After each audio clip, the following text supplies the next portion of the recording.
The cold December air was met with anxious stares, nail-biting glares, but the distress flares sealed in these men's hearts soon warmed the battlefield, as eyes locked nervously. Like two curious adolescents at a party across the dance floor of no man's land, where thousands of soldiers had slow danced with death that same violent day, which had now turned into a silent night.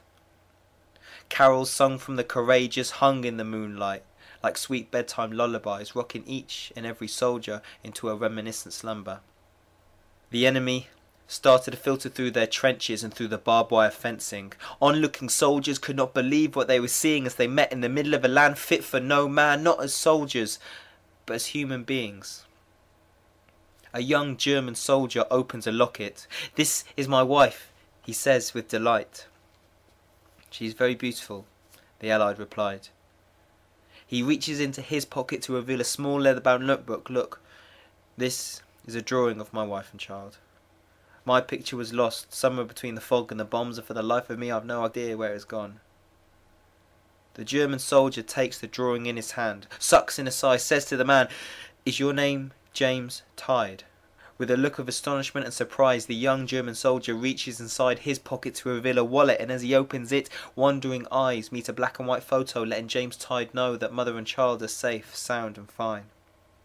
"I found this in one of your trenches during an attack, and I couldn't help wondering if I lost something like this, I would give my arms and my legs to have it back."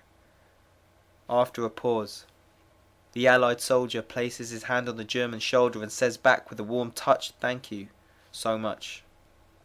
A grenade's throw away. A group of German and English machine gunners grunt and giggle about how the shakes of the machine guns make their brittle fingers tremble weak and numb. All this is shared over 5 tin cups of liver-warming rum. A grenade's throw away. Two opposing full-time frontline jokers joke and twos tokes on one another, cigarettes like brothers, sparking a friendship and a laughing session whilst the nicotine acts like a gasoline to spark the question, "If this were another time or another place, do you think you and me could have been the best of mates?" A grenade's throw away. Facing 11 German faces, an Allied soldier stands holding a slightly flat football in his hand. He shifts towards the centre of no man's land, patiently waiting for his back 10 to arrange themselves into formation. Dropping the ball at his feet, he begins to perform a neat series of small touches advancing towards the German team. Small groups of talking soldiers from opposing sides stop mid-conversation and watch a football match come alive. A grenade's throw away. A German boy disarms himself from his towering gun. Whilst the other soldiers have a moment's fun watching a ball being kicked from end to end, he collects the stiff body of an old friend and hauls it to his trench to pay his respects. Struggling with the frozen dead weight of lifeless limbs in his childish grip, he cries and slips, falls to the floor, composes his feet in the frozen craters beneath and continues to march on forth carrying death on his shoulders. An Allied soldier stops him mid-stride and puts his sniper rifle down by his side. The boy looks up, shaking, tears rolling down his eyes. The soldier kneels down, his face level with the confused frown and skin dimples of the German boy, and offers him a helping hand to carry his friend to a quiet grave. A grenade's throw away. Two commanders exchange pleasantries like new neighbours over a barbed wire fence. They are both writers, and show each other war-torn papers of poems, both born from the same scorn and hatred that has secretly been flowing through their veins since they were forced to engage in a forced battle of covert operations fought with forged cooperation. A grenade's throw away. An entire crater played host to brothers, laying down their arms and opening up new ones. Riflemen placing down their rifles, grenadiers placing down the grenades, and machine gunners doing runners from their posts.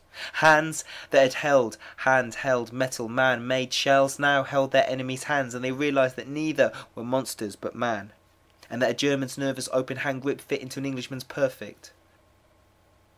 Wandering eyes that only yesterday seemed made for hunting, sniping, picking, peeping, now met their enemies, and they realised that their eyes were also lost, sunken, weeping. The politicians and the papers had painted and the priests preached that the enemy was a monster that took the form of a beast, but as far as they could see they were farmers, bakers, dancers, gardeners, waiters, writers, lovemakers, fathers, husbands, barbers, hard working grafters. As far as they could see they bore battle scars, broken hearts, uniforms bloodstained, skin colour mudstained, 2 feet, 2 eyes, 1 shattered glass mind and 1 manipulated brain. They were all the same. They were not soldiers. They were normal men sent away from their daily lives, drawn from the same walks of life, husbands away from their wives, sons away from their mothers, siblings missing their brother.